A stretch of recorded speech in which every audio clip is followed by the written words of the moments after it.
అందరికీ నమస్కారం. నారా లోకేష్‌కు కొత్త పదవి. తీవ్ర షాక్‌లో పవన్. ఈ విషయాలన్నీ తెలుసుకుంది వీడియో మీరు కంప్లీట్‌గా చూడండి. అప్పుడే మీకు కంప్లీట్ ఇన్ఫర్మేషన్ ఏంటో అర్థమవుతుంది. అదేవిధంగా చాలామంది వీడియో చూస్తున్నారు కానీ సబ్స్క్రైబ్ చేసుకోవడం మాత్రం మర్చిపోతున్నారు. దయచేసి సబ్స్క్రైబ్ చేసుకోండి. సబ్స్క్రైబ్ చేసుకోవడం వల్ల నేను చేసే ప్రతి ఒక్క అప్డేట్ మీరు ముందుగానే పొందగలుగుతారు. అదేవిధంగా చాలామంది లైక్ చేయడం మర్చిపోతున్నారు. దయచేసి లైక్ చేయండి. లైక్ చేయడం వల్ల ఈ ఇన్ఫర్మేషన్ మనం చాలామందికి రీచ్ అయ్యే అవుతాం. ఇంకా లేట్ చేయకుండా వీడియోకి వెళ్ళిపోదాం. ఫ్రెండ్స్, చంద్రబాబు పార్టీ ప్రక్షాళన దిశగా కసరత్తు చేస్తున్నారు. టీడీపీ పాలిట్ బ్యూరోలో మార్పులకు రంగం సిద్ధం అవుతోంది. నారా లోకేష్కు కీలక బాధ్యతలు దక్కనున్నాయి. ముఖ్యమంత్రి చంద్రబాబు పార్టీలో కీలక మార్పులను సిద్ధం అవుతున్నట్లు తెలుస్తోంది. పార్టీ పదవుల విషయంలో కొత్త నిర్ణయాలను అమల్లోకి తీసుకురానున్నారు. వరుసగా 2 సార్లు ఒకే పదవిలో ఉన్నవారికి పదోన్నతి లేదా కొంతకాలం పదవులకు దూరంగా ఉండేలా విధానపరమైన నిర్ణయాన్ని అమలు చేయనున్నట్లు తెలుస్తోంది.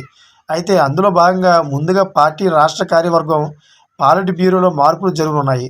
కొత్త పాలిట్ బ్యూరోలో ప్రస్తుతం ఉన్న కొందరిని తప్పించే అవకాశం కనిపిస్తోంది.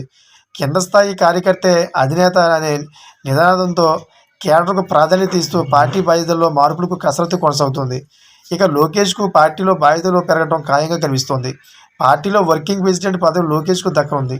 ఈ పదవి లోకేష్కు ఇవ్వడం పైన పార్టీలో కొంతకాలంగా చర్చ సాగుతోంది. తాజాగా లోకేష్కు డిప్యూటీ సీఎం పదవి ఇవ్వాలనే పార్టీలో డిమాండు, జనసేన నుంచి అభ్యంతరాలు రావడంతో ఈ అంశంపైన ఎవరూ చర్చ చేయొద్దని పార్టీ నాయకత్వం ఆదేశించింది.